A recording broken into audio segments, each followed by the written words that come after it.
नमस्कार, मी संतोष सानप. मी आता जालन्यावरून निघालोय, पनवेलला चाललोय. इथून मागं पण माझ्यासोबत अशी 1-2 वेळेस घटना घडली. आजची ताजी घटना आहे बघा, लाईव्ह घटना आहे. हे किडे बघा, हे समृद्धी हवे आहे. 1 तास झाले पोलिसवाल्यांना फोन करतो, समोरच्या गाडीचे 4 टायर पंक्चर झाले. पोलीसची मदत अजिबात होत नाही या रोडवरती. इथून मागं पण 2 वेळा, आता पण फॅमिली सोबत आहे. हे बघा, पूर्ण रस्ता जाम झाला. हे बघा, पोलीस तिथे उभे.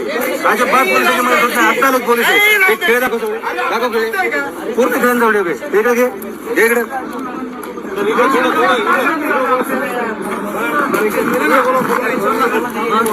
भाऊ. इथून नागवून माझ्यासोबत अशा घटना 2 वेळा झाल्या.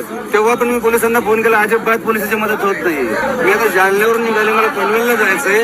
हा बघा रस्ता, म्हणजे हजारो खेळ ठोके, हजारो. आज या महामार्गावर, समृद्धी महामार्गावर आहे तर जे संपूर्ण किल्ले मारून टाकलेल्या रोडवर 4 गाड्या पंक्चर झालेल्या आहेत इथं. आणि MSRDCला हे अधिकाऱ्याला कळायला पाहिजे की मग किती गाड्या फास्ट येतात 120 या स्पीडने आणि किती गाड्या पुढं येतं जे पंक्चर झालेले आहे. तर माझी प्रशासनाला हे विनंती आहे की असं कुठेही काम करताना बॅरिगेड टाकून संपूर्ण ह्याचं जे डायव्हर्शन काढून ह्याच्या गाड्याला जायला वाट ठेवावी.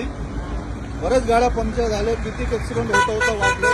पुढच्या लोकांनी पंक्चर झालेल्या गाड्या मागात थांबविले म्हणून मागचे लोक वाचले, नाही तर भरपूर ऍक्सिडेंट झाले असते इथं. हे बघा, हे खिळे हे लावलेले आहे सगळे.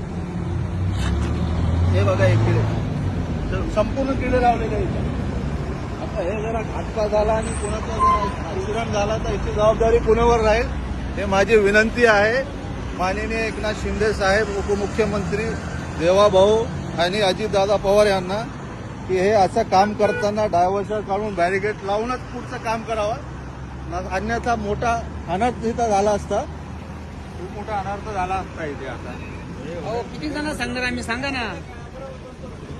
म्हणजे आता त्या गाड्या पंक्चर नसता याला ते बिचारे अगर थांबले नसते तिथे तर किती गाड्या आमच्याच गाड्या पंक्चर झाल्या, आम्ही थांबले. हो, बरं झालं तुमच्या गाड्या पंक्चर, तुम्ही मागच्या लोकांना थांबविला.